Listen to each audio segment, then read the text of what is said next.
today.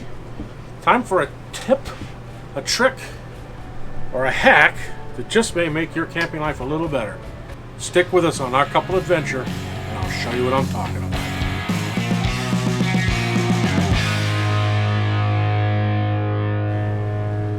Alright, well, one of the things we found early on with this trailer was that the AC was very inconsistent in keeping the temperature regulated in the trailer. It was hot, it was freezing cold. I mean, we'd have nights where we'd wake up 2 o'clock in the morning, absolutely teeth chattering because the AC was still running and it's 90 degrees outside and it will not shut off. So we thought, well, what's the problem here? It should be regulating it more consistently. Well, a couple of things. First is the original thermostat is just a thermostat with a slider, analog slider. So you really, it was hard to set temperature precisely. You kind of guesstimate what it was, and then you'd hope for the best. Well, we'd get to bed by 1 o'clock in the morning, we're pulling covers on us, and it was just freezing. So we'd get up, we'd turn the AC down, or turn it up so it wasn't so cold. Time we wake up in the morning, it was absolutely hot in here. So we started doing some research, and something we learned online that helped us figure out the problem. Let me show you. All right. This wall that the thermostat is mounted to is hollow, right here. This wall traps air in it, and it doesn't change temperature with the trailer as quickly. It's very slow to respond to temperature change. And behind the thermostat is a hole the size of a $50 piece where the wires pass through, and the air that's in this wall is coming into the back of this thermostat through that hole right there. That air gets in behind this cover, and that's what the thermostat is sensing, what the temperature of the trailer is. So during the day, this wall would heat up, AC would come on, and it would continue to cool the trailer down, but it was still reading the hot air in the wall into the night. So the AC just seemed to never shut off.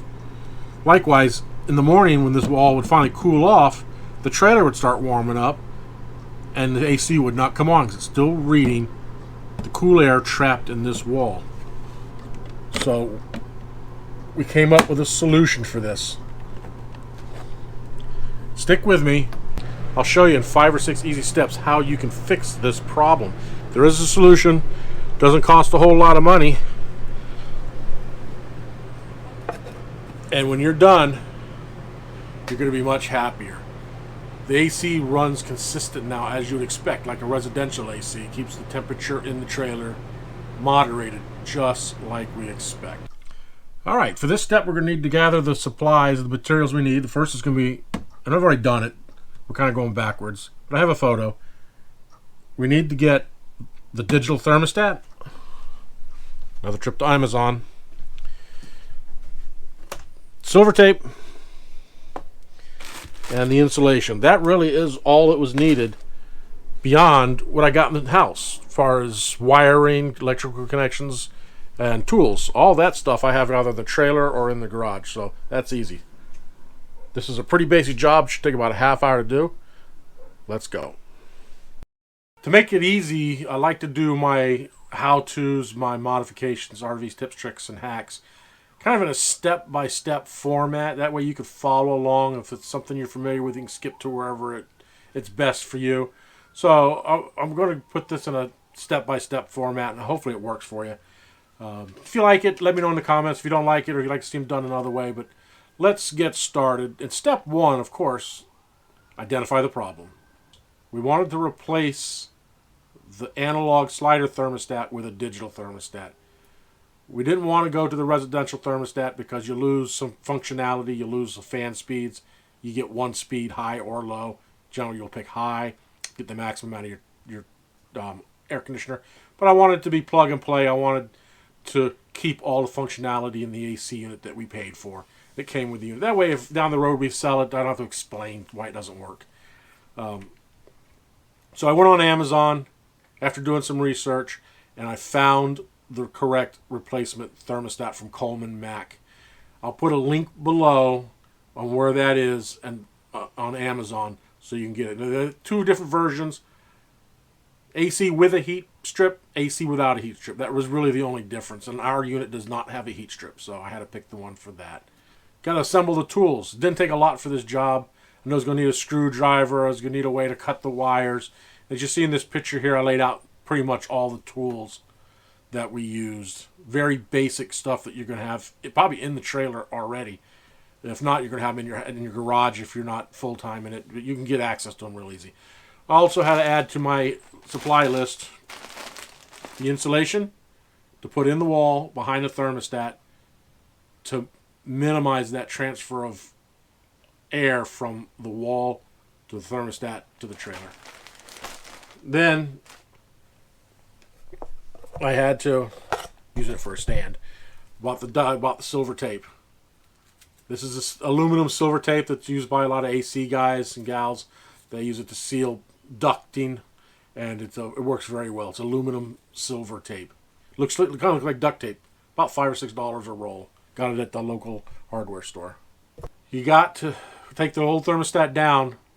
There's a couple screws that hold it to the wall. These walls, there's no backing to them. They're in very precariously. They use 1-inch screws, 3/4-inch wood screws, self-tapping. They just run these things right into these thin walls. So be very careful pulling those screws out. Once you got it out, you'll notice that the thermostat will come off, and you're going to end up with all these wire nuts attaching the thermostat wire. I didn't tape them. Some people will put tape or labels on each one saying where they got it, but I found it just easier to cut each wire on the trailer side, leaving the wire nut attached to the thermostat wire. That way I could see that the blue wire on the trailer went to the white wire on the thermostat. Yellow on yellow, red went to brown and white, green to green, so on.